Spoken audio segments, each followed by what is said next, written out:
A chácara misteriosa.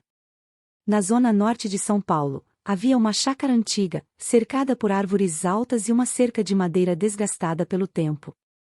Era um terreno amplo, com um casamento no centro, cuja aparência era ao mesmo tempo fascinante e assustadora. Durante décadas, aquele lugar foi habitado por um único morador, um homem que vivia completamente isolado. Ninguém sabia seu nome, e sua presença estava envolta em mistério. Os vizinhos contavam que ele relatou saía e que evitou qualquer tipo de contato. Muitos procuraram comprar o terreno, mas o homem era irredutível. Sempre que alguém se aproximasse de uma proposta, ele se limitaria a balançar a cabeça em qualidade e fechar a porta sem dizer uma palavra. Isso alimentou os rumores de que ele guardava um segredo valioso na chácara. Alguns diziam que ele escondia dinheiro, outros acreditavam que era algo ainda mais sombrio. Mas ninguém conseguiu confirmar nada, a curiosidade da vizinhança crescia a cada dia. Uma noite, o silêncio típico da chácara foi quebrado. Um grito ecoou na escuridão, assustando os moradores próximos. Na manhã seguinte, a polícia foi chamada. O corpo do homem foi encontrado na sala de estar, estirado no chão com marcas de violência. Ele havia sido assassinado, mas nada foi roubado, e a causa da morte encontrou um mistério. Com a ausência de herdeiros ou familiares conhecidos, a chácara foi vendida por um preço muito abaixo do mercado.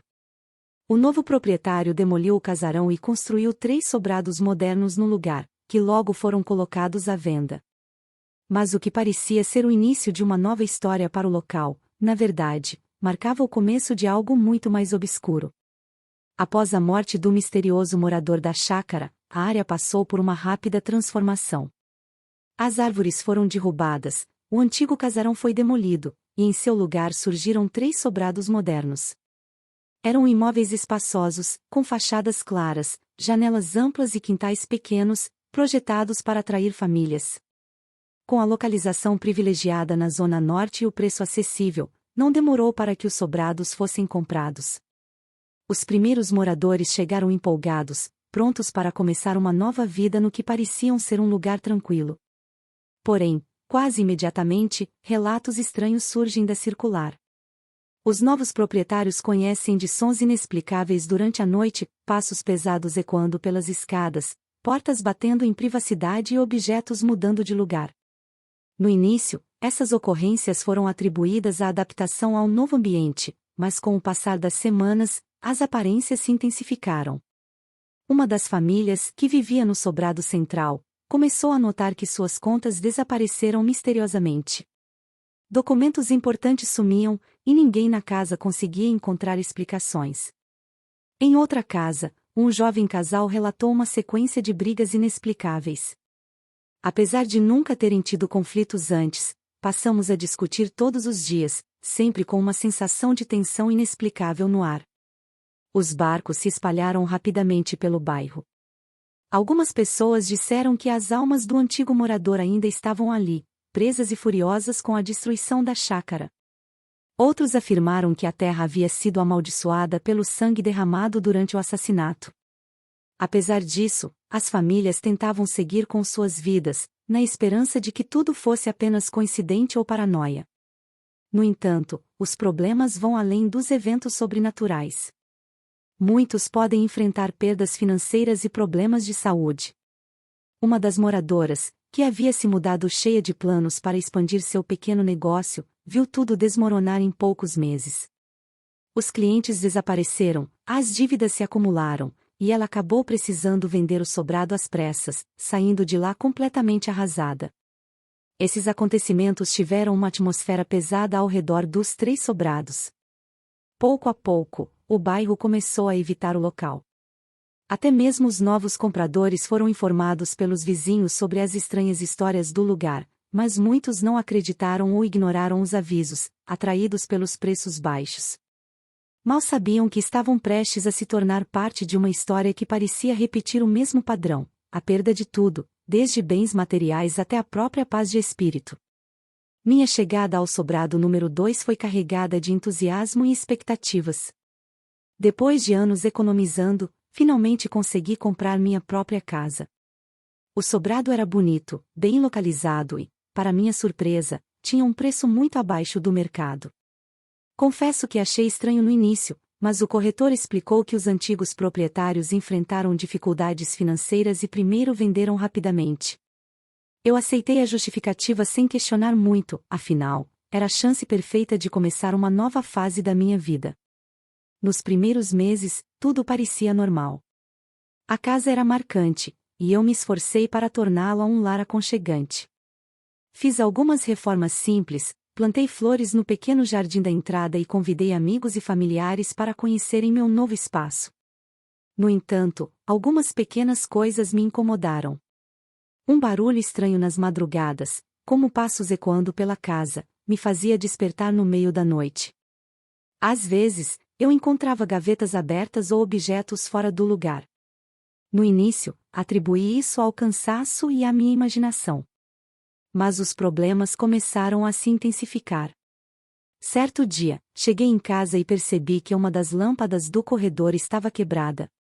Troquei a lâmpada, mas, no dia seguinte, ela estava novamente estilhaçada no chão.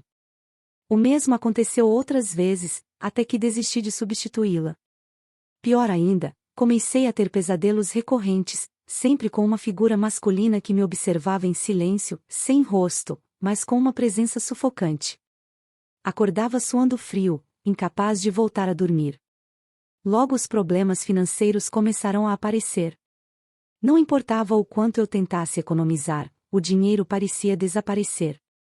Contas inesperadas surgiam, concertos na casa razoáveis intermináveis, e, de repente, tudo o que eu tinha começou a se esvair. Me vi encurralada em dívidas e senti que minha saúde também estava sendo afetada. Passei a sentir dores inexplicáveis e cansaço constante, como se algo sugasse minhas forças. Foi então que comecei a ouvir os rumores sobre os 3 sobrados. Vizinhos mais antigos me contaram a história do homem que morava na chácara antes da construção das casas. Disseram que ele foi assassinado de forma brutal e que, desde então, ninguém conseguiu prosperar naquela terra. A princípio, consegui que eram apenas superstições, mas a sequência de acontecimentos extraordinários me fez reconsiderar. Por vezes, eu pensei em vender a casa e me mudar, mas quem compraria? O preço que paguei já era baixo, e eu sabia que não conseguiria recuperá-lo. Decidi que eu preciso fazer algo para enfrentar o que quer que estivesse acontecendo ali. Foi quando comecei a buscar ajuda, direcionada a salvar meu lar e minha sanidade. Determinada a acabar com aquele pesadelo, comecei minha busca por respostas. A sensação de que algo sombrio habitava a casa e me sufocava mais a cada dia. Eu não consegui mais ignorar os barulhos inexplicáveis, os pesadelos e, principalmente, a sequência de desastres financeiros e de saúde. Cada vez que eu tentava reorganizar minha vida, algo surgia para me derrubar. Era como lutar contra uma força invisível, implacável e sempre à espera. Minha primeira atitude foi procurar ajuda espiritual. Um amigo próximo sugeriu que eu chamasse um pastor para orar pela casa. Ele veio na manhã de sábado, acompanhado de sua esposa, e juntos fizeram uma oração longa e fervorosa. Enquanto oravam, notei que as velas que eu havia acendido tremulavam de maneira incomum, embora todas as janelas estivessem fechadas. Quando eles terminaram, o pastor olhou para mim com seriedade e disse: "Há algo pesado aqui. Continue firme em suas orações." Os dias que se seguiram foram tranquilos, e eu comecei a acreditar que tudo estava resolvido. Mas isso não durou muito. Em uma noite, fui acordado por um barulho alto vindo da sala. Quando desci para verificar, encontrei todas as cadeiras da mesa de jantar viradas de cabeça para baixo. Meu coração disparou, e eu passei o resto da noite em claro, com todas as luzes acesas. Decidida a não desistir, resolvo buscar outra abordagem. Consultei um pai de santo, que me explicou que poderia haver energias muito antigas e densas pressões naquele lugar. Ele fez um ritual no quintal, queimando ervas e entoando cânticos. Durante o ritual, o vento parecia ganhar força, e um cheiro estranho de terra molhada invadiu o ar, mesmo que não houvesse chuva há dias. Quando ele terminou, eu garanti que a casa estava limpa. Mais uma vez, houve um breve período de calmaria. Mas, como antes, foi temporário. Desta vez, os pesadelos voltaram ainda mais intensos. Sempre a mesma figura sem rosto, eu observando de um canto escuro. Porém, agora, ela sussurrava palavras que eu não conseguia entender, como se estivessem em uma língua esquecida. Eu acordei aterrorizada, com a sensação de que alguém estava parado ao lado da minha cama. A essa altura, minha saúde estava no limite. Perdi peso, desenvolvi enxaquecas constantes, e o cansaço era insuportável. Decidi tentar mais uma abordagem, chamei um padre para benzer o sobrado. Ele trouxe água benta e percorreu cada cômodo, rezando em voz alta. Enquanto ele rezava, senti uma pressão no peito, como se algo me quisesse impedir de respirar. Quando terminamos, o padre me avisou: o que há aqui não quer ir embora. É algo muito antigo. Desesperada, comecei a conversar com os vizinhos dos outros 2 sobrados. Descobri que eles também estavam passando por situações semelhantes. Uma mulher relatou que havia perdido tudo: o marido, o emprego, até mesmo a saúde. Um outro vizinho, no sobrado ao lado, havia tentado vender a casa, mas ninguém se interessava, mesmo com o preço baixíssimo. Todos devem estar presos nesse lugar, como eu. A ideia de sair dali começou a se fortalecer. Mas algo dentro de mim dizia que fugir não resolveria. Algo naquela terra clamava por justiça, e eu sentia que, de alguma forma, eu precisava entender o que realmente aconteceu naquele lugar antes de tomar qualquer decisão. Determinada a desvendar o mistério que envolve os 3 sobrados, decidi mergulhar mais fundo na história do terreno. Algo me disse que a chave para escapar daquele pesadelo estava no passado. Fui à biblioteca municipal em busca de registros antigos da região e descobri mais do que esperava. A chácara onde os sobrados foram construídos pertenciam a um homem chamado Armando Vasconcelos, um agricultor recluso que vivia sozinho. Diziam que ele era reservado, mas gentil, e que cuidava do terreno como se fosse parte de sua alma. Os vizinhos contavam que ele recusava todas as ofertas de compra, por mais altas que fossem. O terreno tinha um valor especial para ele, embora ninguém soubesse exatamente por quê. Continuei pesquisando e descobri que, em 1978, Armando foi encontrado morto dentro de sua casa. O relatório policial dizia que ele havia sido espancado até a morte em um assalto. No entanto, os detalhes eram vagos, e o caso nunca foi solucionado. Apenas alguns meses após sua morte, o terreno foi vendido por um preço irrisório, e os 3 sobrados foram construídos rapidamente. Isso me parece suspeito, como se alguém tivesse pressa para apagar qualquer vestígio do passado de Armando. Aos poucos, fui ligando os pontos. Obviamente, Armando tinha deixado claro, em vida, que nunca venderia sua terra. Mas, após sua morte, tudo mudou. Quem teria interesse em se livrar dele? A resposta parecia estar nos primeiros donos dos sobrados, mas, infelizmente, não consegui localizar nenhum deles para ouvir suas histórias. Decidida a saber mais, voltei ao terreno e comecei a investigar com mais atenção. Caminhei pelo quintal do meu sobrado, tentando sentir o que Armando poderia ter protegido com tanto afinco. Foi então que percebeu algo estranho. Uma área específica do jardim parecia diferente, como se o solo ali tivesse sido remexido há muito tempo.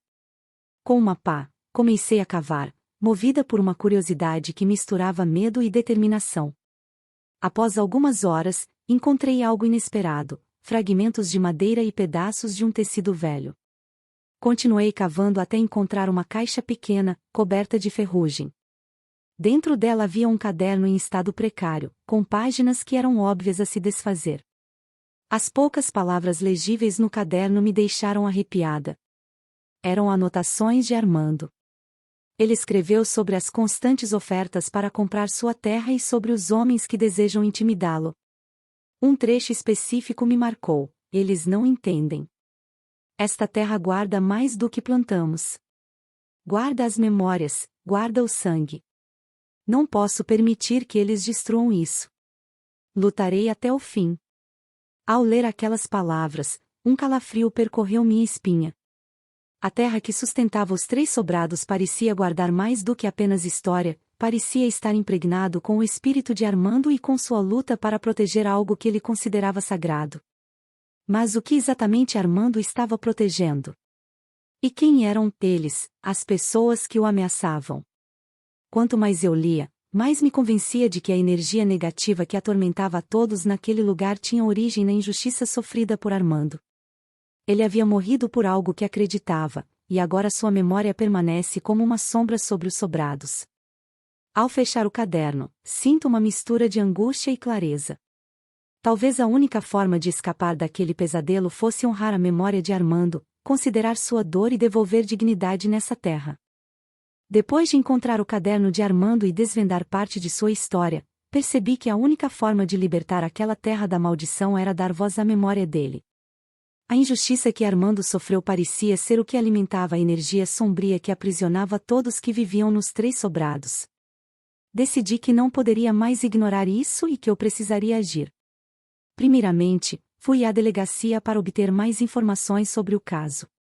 Apesar da resistência inicial, consegui acesso ao antigo relatório policial. O documento era breve e pouco detalhado, mas confirmava que a morte de Armando havia sido tratada como um assalto comum, apesar de várias inconsistências.